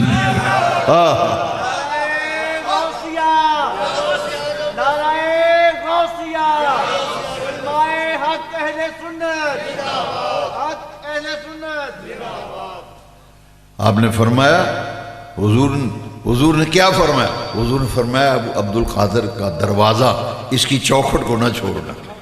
یک درگیر محکم گیر الہی خیر گردانی بحق شاہ جیلانی. یہ دیدار مصطفیٰ ہو رہا ہے اور آقا کریم فرما رہے ہیں اپنے علی بن حیتی کو کہ عبد القادر کے ساتھ تیری نسبت ہے، اسے مضبوط رکھنا اور اس کو کے اندر کوئی کسی قسم کی ایسی غفلت کا شکار نہ ہو جانا، اسی در پہ محکم گیر رہنا. یہ مقام ہے. اللہ کریم نے انہیں قرآن میں فرمایا یہ کون لوگ ہیں؟ فرمایا الا ان اولیاء اللہ لا خوف علیہم ولا هم يحزنون. خبردار جو اللہ کے ولی ہیں دنیا میں بھی کوئی خوف نہیں، آخرت میں بھی کوئی غم نہیں ہوگا. بھئی ان کی تو اللہ تبارک و تعالی ان کو بڑے اعلیٰ مقام عطا فرماتا. میں نے پہلے عرض کیا کہ عالم کی مجلس میں بیٹھو تو زبان سنبھال کے، اور کسی عارف، ایک عالم ایک عارف، اور کتنے وہ اعلیٰ درجے کے وہ بزرگ گزرے جو عالم بھی تھے اور عارف بھی تھے، عالم بھی تھے اور عارف بھی تھے. ان کی پہچان دیکھیے، وہ تو پاس بیٹھنے والے کے دل کی کیفیت کو جان لیتے ہیں. پاس بیٹھنے والے کے دل کی بتائیں نا، یہ الگ بات ہے، یہ الگ بات ہے. حضرت اعلیٰ حضرت امام الشاہ احمد رضا خان فاضل و محدث بریلوی علیہ رحمہ، آپ کے ایک مرید اور خلیفہ ہیں مولانا سید نعیم الدین مراد آبادی علیہ الرحمت والرضوان، جنہیں صدر الافاضل کہا جاتا ہے. سید ہیں، پٹھان کے مرید ہیں، امام احمد رضا پٹھان ہیں. ان کی اور سید دیدار علی شاہ صاحب کی بڑی دوستی تھی آپس میں. اور سید دیدار علی شاہ صاحب اعلیٰ حضرت سے عمر میں کچھ بڑے تھے، لیکن اعلیٰ حضرت سے ملاقات نہیں تھی. تو سید نعیم الدین صاحب مراد آبادی کی دوستی تھی دیدار علی شاہ صاحب محدث الوری رحمت اللہ علیہ. انڈیا میں جو ریاست الور ہے نا، وہاں کے رہنے والے تھے. محدث الوری بڑے پائے کے محدث تھے. ان کی دوستی سی. سید صاحب نے کہا نعیم الدین صاحب نے کہ چلیں ہمارے اعلیٰ حضرت کی ملاقات و زیارت کریں. تو انہوں نے کہا کہ نہیں میں نہیں جاتا، آپ جاؤ آپ جاؤ. کئی دفعہ انہوں نے کہا کہ چلو ہمارے پیر صاحب کی زیارت کرو. انہوں سید صاحب نے کہا نہیں میں نہیں جانا، تسی جاؤ زیارت کرو. ایک دن ایسا ہوا چونکہ دوستی تھی، سید دیدار علی شاہ صاحب محدث الوری گئے سید نعیم الدین مراد آبادی علیہ رحمہ سے ملنے. تو وہ اپنا بیگ سامان سفری بیگ تیار کیا ہوا تھا اور بالکل تیاری میں تھے. کہا میں تو آپ سے ملنے آیا تھا، تو آپ کہاں کی تیاری؟ کہا میں بریلی شریف جا رہا ہوں اپنے پیر صاحب سے ملنے، تو آپ میرے ساتھ چلو. چونکہ یار تھے، کسی نہ کسی طرح منا لیا اور تیار کر لیا، چلو اکٹھے چلتے ہیں. تو سید دیدار علی شاہ صاحب نے کہا کہ آپ مجھے تیار کر رہے ہیں جانے کے لیے، لیکن میں نے تو سنا ہے وہ طبیعت کے بڑے سخت ہیں. میں نے سنا ہے طبیعت کے بڑے اور ذات کے پٹھان ہیں، ایک پٹھان اور طبیعت کا سخت، اس لیے میں نہیں جاتا، آپ جاؤ اپنے پیر صاحب سے ملو۔ تو آپ نے کہا نہیں ہے، آپ چلیں میرے ساتھ، آپ چلیں، آپ انشاءاللہ خوش ہوں گے میرے پیر صاحب کو دیکھ کر۔ سید صاحب تیار ہو گئے، جب بریلی شریف گئے تو اعلیٰ حضرت عصر کی نماز پڑھا رہے تھے، تو دونوں حضرات، ایک صاحب کا وضو تھا اور دوسرے وضو بنانے چلے گئے، ایک کنواں تھا وہاں سے ڈول نکال کے لوگ وضو کرتے تھے۔ جب نماز ختم ہوئی تو سیدی اعلیٰ حضرت کے چونکہ مرید و خلیفہ تھے سید نعیم الدین مراد آبادی علیہ رحمہ، ملاقات ہوئی تو آپ نے حال احوال پوچھا سلام دعا کے بعد، اللہ اکبر، تو انہوں نے کہا حضور یہ سید صاحب ہیں، سید دیدار علی شاہ صاحب میرے دوست ہیں، آپ کی زیارت و ملاقات کے لیے آئے ہیں۔ تو اعلیٰ حضرت نے ان سے فرمایا کہ سید صاحب، اعلیٰ حضرت نے جب خیر خیریت پوچھ لی نا تو فرمایا، اعلیٰ حضرت سے سید دیدار علی شاہ صاحب کہتے ہیں کہ حضرت آپ کے مزاج کیسے ہیں؟ پہلے اعلیٰ حضرت نے حال احوال پوچھا اور بعد میں سید دیدار علی شاہ صاحب اعلیٰ سے جواباً پوچھتے ہیں کہ حضرت میں سے ہوں، آپ کے مزاج کیسے ہیں، آپ کیسے ہیں؟ تو اعلیٰ حضرت نے مسکرا کے فرمایا، سید صاحب کیا بتاؤں، طبیعت کا بڑا سخت ہوں، ذات کا پٹھان ہوں۔ طبیعت کا بڑا سخت ہوں، ذات کا پٹھان۔ سید دیدار علی شاہ صاحب اعلیٰ کے آپ نے اسی وقت مانوس ہو گئے اور سیدی اعلیٰ حضرت نے ان کو خرقہ خلافت بھی عطا فرمایا۔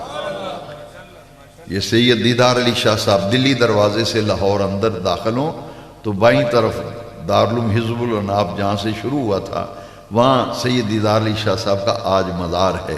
اب دیکھیے پھر کیسا فیض ملا، سید دیدار علی شاہ صاحب محدث الوری بھی اعلیٰ حضرت کے خلیفہ اور ان کے بیٹے سید ابو البرکات سید احمد شاہ صاحب، وہ بھی اعلیٰ اس کے مرید بھی، اعلیٰ اس کے شاگرد بھی اور اعلیٰ اس کے خلیفہ بھی۔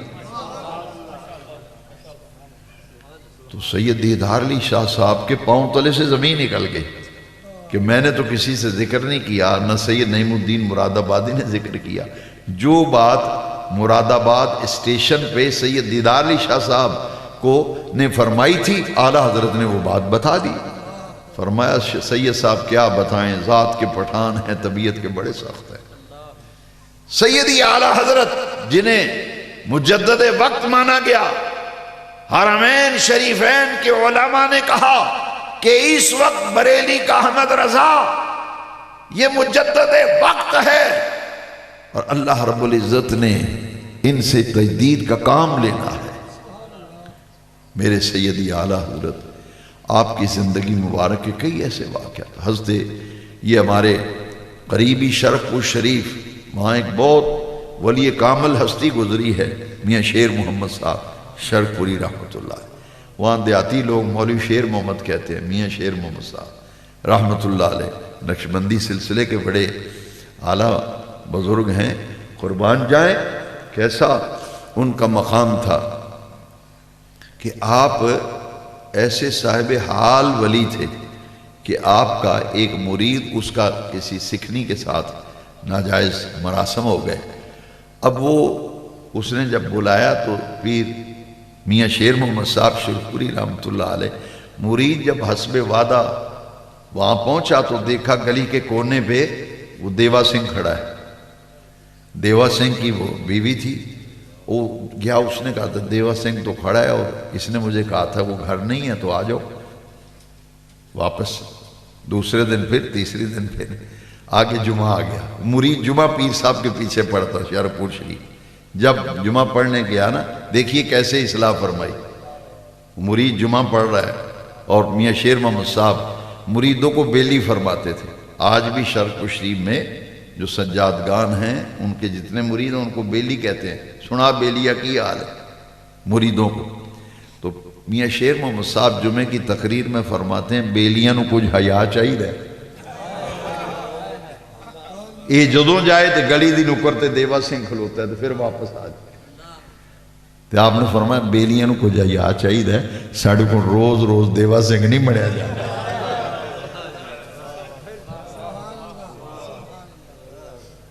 اور ایک دیکھیے کیسے صاحب حال بزرگ ہے. یہ تو وہی ماضی قریب میں گزرے ہیں نا، تو زیادہ دور کی بات بھی نہیں. ایک چودھری تھا، اس کا ایک ملازم تھا جسے ہم دیہاتوں میں کمی کہتے ہیں، اس کا نام تھا غلام رسول. وہ جمعہ شرف و شریف پڑھتا تھا، کیونکہ شرف و شریف کے مریدوں کی آج بھی یہ عادت ہے، جتنا بھی سفر کرنا پڑے جمعہ شرف و شریف پڑھتے ہیں. میرا ایک پڑوسی ہے، وہ ہر جمعے جاتا ہے، پھر میں رات کو جاؤں تو پوچھتا ہوں آج میاں صاحب نے کیا بیان کیا، آج کیا. ایک اور میرے بالکل مکان کے ساتھ ان کا مکان ہے، وہ کہلہ شریف مرید ہے، وہ ہر جمعہ کہلہ شریف پڑھتے ہیں، ہر جمعہ، کبھی ناغہ نہیں کرتے. میں ان سے بھی پھر ہفتے کو ملاقات ہو، پوچھتا ہوں پیر صاحب نے کیا فرمایا کیا فرمایا. وہ ہمیں بزرگوں کی باتیں سناتے ہیں، ان میں مزہ ہی بہت ہے. میاں شیر محمد صاحب کے پیچھے وہ کمی جمعہ پڑھنے جاتا تھا. وہ چودھری کو تو کام سے قرض ہوتی ہے، وہ کہہ لے غلام رسولہ وہ میرے کم سارے اڑ جاندے ہیں، تو پیراں پیچھے جمعے پڑھدا پھرنا ہے، تو شام نو تو ہونا ہے پیراں کو. تو انہاں کہا چھڑ وہی تھے پڑھ لیا کر. انہاں کہا جی شوی صاحب تو کی دسیے پیراں پیچھے جمعہ پڑھن دا مزہ ہی وکھرا ہوندا ہے. تو میں تاں ہوئے انہیں کہا اتھے جمعہ نہیں ہوندا. اس آکے جمعہ تے ہوندا ہے پر مینوں مزہ اتھے ہوندا، اتھے مزہ نہیں ہوندا، تاں میں جانا. انہیں کہا لے دس بڑا پیر لئی پھر دے، میں تیرے پیر نو تاں اس آکے ایک جمعہ پڑھ کے تے ویکھو چودھری صاحب، چلو میرے نال ایک جمعہ، تو انہوں سواد نہ آیا تو مینوں پڑھ لے دے. انہیں کہا اچھا چلو میں اگلے جمعہ تیرے نال چلاں گا. جس لئے تیار ہو گئے نا چودھری صاحب، انہیں کہا غلام رسولہ تیرے پیر نو تاں مننا جے سانو آج زردہ کھوائے تے نال باکرا گوشت ہوئے تے زردہ پکیا ہوئے تے پھر میں تیرے پیر نو مننا میں واقعی تیرا پیر کرنی والا. اب ادھر سے چودھری صاحب اور کمی چل پڑے.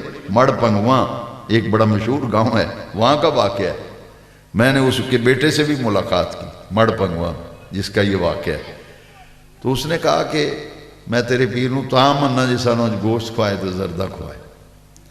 ادھر وہ میاں صاحب نے گھر میں فرمایا میرے پرونے آ رہے ہیں تے گوشت بھی بکرے دا پکاؤ تے زردہ بھی پکاؤ. تو میاں صاحب کی یہ عادت مبارکہ تھی کہ جمعے کی نماز کے بعد دسترخوان لگتا تھا اور چنے کی دال پکتی تھی اور روٹی. یہ لنگر شریف اب بھی شرف و شریف میں روزانہ 11 بجے لنگر شروع ہوتا ہے، ٹائم مقرر ہے، وہاں لکھ کے لگایا ہوا ہے لنگر شریف 11 بجے. اب دال روٹی چلتی ہے، وہ ہر کورس پہ بھی آگے پیچھے بھی. تو لنگر شریف میں تو دال اور روٹی تھی. جب جمعے کی نماز ہو جاتی تھی تو دسترخوان لگتا تھا، سب مرید کھانا کھا کے جائیں جتنے آئے. اب وہ جب دسترخوان لگانے لگے نا تو میاں صاحب نے فرمایا مرید غلام رسول سے، فرمایا تو اندر اجرے بھی چوڑا ہے. وہ گئے نا تو انہوں نے کہا جی میرے نال. آپ نے فرمایا ادھر آؤ، وہ تمہارے ساتھ کون آیا ہے؟ کہا جی وہ میرے پنڈ کے چودھری ہیں، انہوں نے میں نے تیار کیا کہ چلو جمعہ پڑھو. فرمایا دوسرے کمرے میں تیرے چودھری دی روٹی لگی پئی ہے، چودھری کھائے گا اتھے روٹی اس کمرے وچ، میں وہ علیحدہ انتظام کیتا ہے روٹی کھان دا. میں نبی پاک صلی اللہ تعالیٰ علیہ وسلم کے یہ عاشق صادق کس لہجے میں بات کرتے ہیں؟ فرماتے ہیں تو چودھری دا کمی تے میں نبی پاک دا کمی. تو چودھری صاحب دا کمی تے میں نبی پاک دا کمی. تے آسی کمی کمی رل کے کھانا کھانے تے چودھری صاحب نے تے دسترخوان تے لے جائے. وہ چودھری صاحب جو کمرے گئے تے دیکھا کہ گوشت بکرا گوشت پکا ہوا ہے، زردہ بھی پڑا ہوا ہے. چودھری رونے لگا. اس نے کہا سن گلیں ہی سنیاں سن بے اللہ دے ولی نے اج اپنی اکھی ویکھ لیا، اج اکھی ویکھ لیا اللہ دے ولی. فرمایا چودھری صاحب جدو کرو ٹورے سو نا تے تساں جڑی گل آکھی سی میں تیرے پیر نو تاں مننا جی اب زردہ پکائے تے اج باکرا گوشت پکا ہوئے. تے فرمایا ہے بزرگاں نو آزمائی دا نہیں ہوندا، بزرگاں نو آزمائی دا نہیں. پھر چودھری صاحب نے وہ کھانا نہیں کھایا. وہ کہنے جی میں بھی وہ کھاواں گا جڑا تسی کھانا. تے آپ نے فرمایا انہاں نو کھانا بند دیو کر لے جانے لنگر شریف تو بعد یہ کھانا کر لے. اللہ والوں کی کیا شان ہے. کیا رب نے فرمایا الا ان اولیاء اللہ لا خوف علیہم ولا هم یحزنون. خبردار جو اللہ کے ولی ہیں ان پر کوئی خوف نہیں، نہ قیامت کے دن کوئی غم ہوگا. اور پھر رب نے شانیں کیا دی ہیں. میں نے جو آیت مقدسہ پڑھی تھی یہ شان اللہ کی عطا کی ہوئی. اگر اللہ تبارک و تعالیٰ کی قدرت اور شان و صفت نبی سے ظاہر ہو تو معجزہ کہتے ہیں، ولی سے ظاہر ہو تو کرامت کہتے ہیں۔ حضرت سلیمان علیہ السلام کا بھی دربار لگا ہوا ہے نا، جو آیت مقدسہ پڑھی اسی پر مضمون مکمل ہوتا ہے۔ دربار لگا ہوا ہے۔ جو لوگ کرامتوں کے قائل نہیں کہ دیکھو جی یہ لو جی کیویں ہو سکتا، میں کہ جی قرآن میں پڑھو نا، جی میں اتنے لکھے ایویں ہو سکتا ہے۔ حضرت سلیمان علیہ السلام پیغمبر خدا ہیں، دربار لگا ہوا ہے۔ آپ فرماتے ہیں میرے درباریوں تواڈے وچوں کیڑا ہے جڑا ملکہ سبا دے آن تو پہلا وہ دا تخت لے کے آوے؟ ان قرآن شریف فرماندا ہے قال افریت من الجن انا آتیک بہ قبل ان تقوم من مقامک۔ طاقتور جن افریت کھڑا ہویا، انہیں کہا جی میں تواڈی کچہری دا وقت ختم ہونے تو پہلا تخت لے آواں گا۔ تے آپ نے فرمایا تے بڑی تاخیر ہے، لیٹ ہے، مینوں جلدی چاہیے۔ ہن سنو قرآن، جن دی طاقت ہے وہ کچہری دا ٹائم ختم ہون تک میں لے آواں گا۔ قال الذی عنده علم من الکتاب، پھر ایک دین دی کتاب دا عالم کھڑا ہویا، سلیمانی کتاب دا عالم کھڑا ہویا۔ قال الذی عنده علم من الکتاب، من تبعیضی ہے گرامر دے لحاظ، ساری کتاب دا علم نہیں سی، کوئی تھوڑا جہا علم سی۔ قال الذی عنده علم من الکتاب انا آتیک بہ قبل ان یرتد الیک طرفک۔ طاقتور جن آخدہ ہے عدالت دا وہ ختم ہوئے گا تے تخت اتھے پیا ہوئے گا۔ تے ہون انسان دی طاقت دیکھو، یہ جن دی طاقت ہے، تے انسان کون ہے؟ الذین یبیتون لربہم سجدا۔ اچھا یہ محمدی ولی نہیں، سلیمانی ولی، یہ تو سلیمانی ولی ہے۔ وہ کی کہہ رہا ہے؟ کہندہ ہے انا آتی کا بھی، میں لے کے ہونا جی، میں لے آماں گا تخت۔ تے ٹائم کے نہ لائیں گا، آندہ جی قبل ان یرتد الیک طرفک، تسی پلک چپکڑی تے تخت اتھے پیا ہونا ہے، تخت اتھے پیا ہونا ہے، بس اینی دیر لگنی پلک جب تخت اتھے ہونا ہے۔ میں نہیں آخدہ، میری کی مجال ہے، حافظ بیٹھے نے، علماء بیٹھے نے، جاؤ سویرے قرآن شریف کھول کے پڑھو۔ فلما رعاہ مستقرا عندہ، ادھر وہ آخدہ میں پلک جھپکاں گا، تسی پلک جھپکو تو تختے تھے ہوئے گا۔ سلیمان علیہ السلام نے اکھ جھپکی، دیکھیا تے تخت سامنے پیا ہوا ہے۔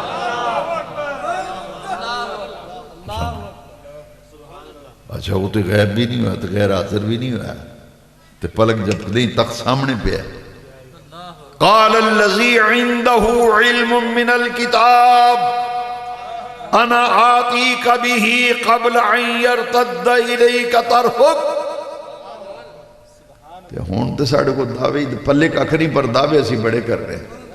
وہ جی میں انج کر چھڑیا، میں انج کر چھڑیا، انج ہو گیا جی، انج ہو گیا۔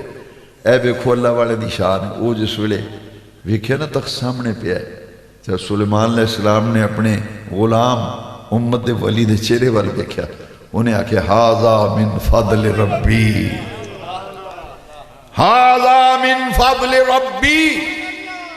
وہ سلیمانی ولی آخدہ ہے میرے پیغمبر سلیمان علیہ السلام، اے میرا کوئی کمال نہیں، میرے رب دا فضل ہے۔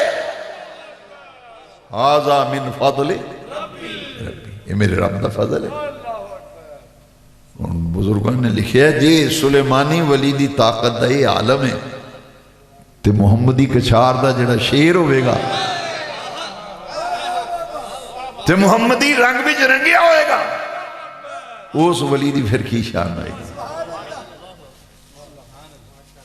وہ دی شان کی رہی۔ اللہ اکبر، اللہ اکبر۔ یہ تمام تے قرآن شریف کرامتاں تے معجزے تے سب قرآن شریف پڑھیے تے اکھا کھل جاندی ہیں۔ افلا یتدبرون القرآن، رب نے قرآن میں فرمایا تو انہوں کی ہو گیا، تسی قرآن میں غور کیوں نہیں کر دے؟ تسی قرآن میں غور کیوں نہیں؟ میں نے منڈا آیا تو میں نے آکھنے لگا جی یہ قرآن بھی کوئی کرامتاں شرامتاں لکھی ہیں، میں کہا پتر اینیاں لکھی ہیں تیرے کو گڑیاں نہیں جانی ہیں۔ آندا نہیں چلو ایک دو دس چھڑو مینوں. میں کہ چل سن پھر. کرامت دا معنی ہے خرق عادت تے معجزے دا معنی ہے خرق عادت. جیڑا سی آنے نا انج ہو نہیں سکدا، انج غور نہ سنو، میں اپنے انداز بھی سمجھانا، سمجھو ذرا. جیڑا بندہ یہ آکھے نا یہ جی انج ہو نہیں سکدا، انج ہو نہیں سکدا، کدی سنیا ویکھیا نہیں، انج ہو تے نہیں سکدا. وہ کم ہو جائے نا نبی کولوں تے انہوں معجزہ آندے نے، وہ کم ولی کولوں ہوئے تو انہوں کرامت آندے. جیڑا کم ہو جاندہ ہوئے وہ نبی کولوں ہوئے تے ولی کو معجزہ کرامت نہیں. معجزہ اور کرامت کہتے ہی اس کو ہے جو خرق عادت ہو. ایسا ہونا ناممکن ہو لیکن نبی اس کو ممکن بنا دے اور ناممکن کو ولی ممکن بنا دے، اس کو کرامت کہتے ہیں، اسے معجزہ کہتے ہیں. کمرے نو جندرا بجیا ہوئے تے بندہ کمرہ کھول کے اندر جائے تو تے فروٹ پیا ہوئے تھا. حضرت مریم، میں کہ پترا قرآن پڑھ، حضرت مریم دی کفالت سی حضرت زکریا دے ذمے. اے سنو، حضرت زکریا علیہ السلام بانو جندرا مار جاندے سن جدوں حضرت مریم بیت المقدس دے حجرے وچ اعتکاف بھی سن تے عبادت تے ریاضت بھی سن تے پیغمبر خدا حضرت زکریا دی رب نے ڈیوٹی لائی. تسا کفالت کے نگرانی تو اڈی. وہ جس ویلے جندرا مار کے حضرت زکریا جاندے نے، ایک دن آئے جندرا کھولے تھے کہ پھل پیا ہے تازہ، تے پھل بھی وہ پیا جیڑا جیدہ موسم ہی کوئی نہیں، بے موسمہ پھل. آپ چپ کر گئے. پھر ایک دیڑے جندرا مار کے گئے، آئے تو پھر پھل پیا. پھر ایک دیڑے بولے ہی نہیں، ویک کے پھل بھی پیا تھے، جندرا مار کے ٹوٹ گئے. ایک دن آپ نے فرمایا مریم ایک گل تے دس، میں مار جانا مارو جندرا، جدوں میں ہونا تیرے کمرے بھی پھل ہوندا ہے تے پھل بھی بے موسمہ، جس موسم دا پھل ہی وہ پیا ہوندا ہے. تے حضرت مریم نے آکھیا اے دا ایک کوئی میرے کول جواب ہوا من عند اللہ.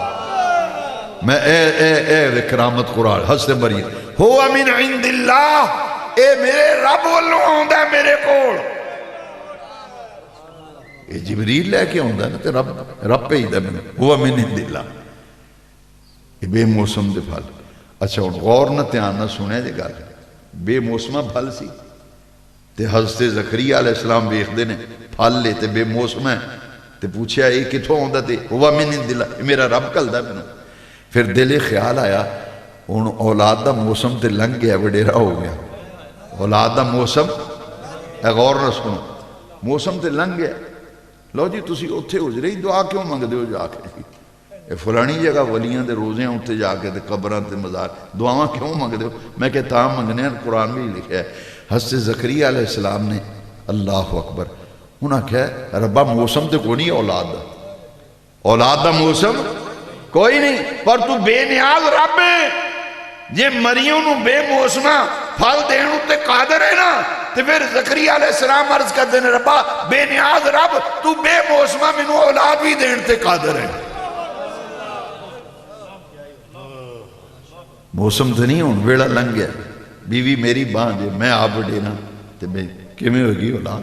تے ربا تو قادر ہے بے موسم پھل دین تے قادر ہے. تے پاویں ظاہری وسائل کوئی نہیں، کوئی آندا جی اے دے جراثیم کوئی نہیں، کوئی کچھ نہیں، پر وہ تے ڈاڈا ہے نا. رب دی طاقت ہے کہ کی حیثیت ہے، میرے کو ایسے شواہد موجود نے میں بندے ملا سکنا. ڈاکٹر آکھے جی یہ گھر نہیں اولاد ہو سکتی، یہ جراثیم کوئی نہیں. میں انہوں نے ویکھیا رب نے جدو انہوں دی سنی ہے تو رب نے اولاد عطا فرمائی. یا اللہ موسم تے نہیں پر تو قادر ہے تے بے نیاز ہے. میں نہیں آخدا، قرآن آخدا ہے ہنالک دعا زکریا ربہ. حضرت زکریا علیہ السلام اسے حجرے بھی مسیتی نہیں گئے کہ مسجد اقصی کمرے بھی ٹوٹ جاندے. قرآن ہے، کڑیال شریف والے ہو قصہ کہانی نہیں. حضرت زکریا علیہ السلام حضرت مریم دے حجرے وچ دعا مانگ دین تے قرآن آخدا ہنالک دعا زکریا ربہ. اوتھی کھلوتیاں حجرہ عبادت وچ حضرت مریم جس کمرے وچ عبادت کر دیا نے اوتھے کھلو کے اپنے رب کو دعا مانگ دینا اولاد دی. تو رب نے پھر اولاد دی بشارت دیتی تو نال ہون والے بچے دا نام ہی دسیا.